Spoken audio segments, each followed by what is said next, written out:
IPL-ൽ നാളെ Sanju സാംസന്റെ Rajasthan Royals Lucknow super ജയൻസിനെ നേരിടാൻ പോവുകയാണ്.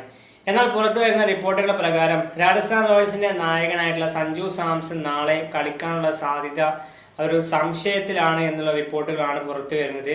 അദ്ദേഹത്തിന് നമുക്കറിയാം, ഡൽഹിക്കെതിരെയുള്ള മത്സരത്തിൽ അദ്ദേഹത്തിന് റിക്സിന് പരിക്കേറ്റിരുന്നു. അദ്ദേഹത്തിന് ആ ഒരു പരിക്കിനെ തുടർന്ന് അദ്ദേഹത്തിന് ബാറ്റിംഗ് മുഴുവനാക്കാൻ പറ്റാതെ അദ്ദേഹം കയറി പോകുന്നത് നമുക്ക് കാണാൻ സാധിച്ചു. അതിനുശേഷം മത്സരം കൈവിട്ട് പോകുന്ന രംഗമൊക്കെ നമ്മൾ കണ്ടതാണ്.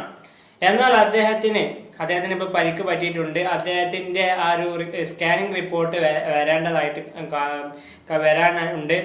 എന്നാൽ അത് വ്യക്തത കിട്ടുകയുള്ളൂ എന്നുള്ള കാര്യം എന്നുള്ള റിപ്പോർട്ട് പുറത്തു വന്നു. അദ്ദേഹം ആൾ കളിക്കുന്ന കാര്യം ചെറിയ സംശയത്തിലാണ് എന്നുള്ളതാണ് പല പ്രമുഖ മാധ്യമങ്ങളും ഈ ഒരു വാർത്ത റിപ്പോർട്ട് ചെയ്യുന്നുണ്ട്. ഈ ഒരു അദ്ദേഹത്തിന്റെ ഇഞ്ചുറി അപ്ഡേറ്റുമായി ബന്ധപ്പെട്ട് കൂടുതൽ വിശദാംശങ്ങൾ രാജസ്ഥാൻ റോയൽസിന്റെ മെഡിക്കൽ ടീം തരേണ്ടതാണ്. അത് വൈകാതെ തന്നെ പുറത്തു വന്നു കഴിഞ്ഞാൽ ഞാൻ തീർച്ചയായിട്ടും അറിയിക്കാം.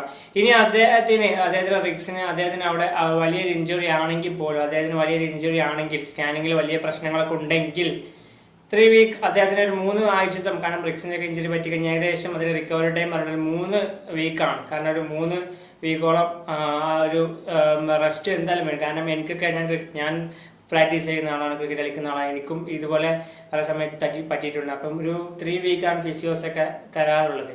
3 വീക്ക് അദ്ദേഹത്തിന് അങ്ങനെ സ്കാനിങ്ങിൽ പ്രശ്നമുണ്ടെങ്കിൽ 3 വീക്ക് അദ്ദേഹത്തിന് പുറത്ത് ഇരിക്കേണ്ടി വരേണ്ടതായിരിക്കും. അങ്ങനെയൊന്നും ഇല്ലാതിരിക്കട്ടെ. ഏതായാലും അദ്ദേഹത്തിന്റെ ആ ഒരു സ്കാനിങ് റിപ്പോർട്ട് അധികം വൈകാതെ തന്നെ പുറത്തു വരും. അങ്ങനെ വന്നു കഴിഞ്ഞാൽ അതുമായി ബന്ധപ്പെട്ട എന്തെങ്കിലും റിപ്പോർട്ട് വന്നു കഴിഞ്ഞാൽ ഈ ചാനൽ വഴി അറിയിക്കുന്നതായിരിക്കും. ഏതായാലും നാളെ സഞ്ജു സാംസൺ കളിക്കുമോ ഇല്ലയോ എന്നുള്ളത് കണ്ടു തന്നെ അറിയാം. ഏതായാലും ഈ ഒരു അപ്ഡേറ്റുമായി ബന്ധപ്പെട്ട നിങ്ങളുടെ അഭിപ്രായം എന്തായാലും വീഡിയോക്ക് താഴെ കമന്റായി രേഖപ്പെടുത്തൂ.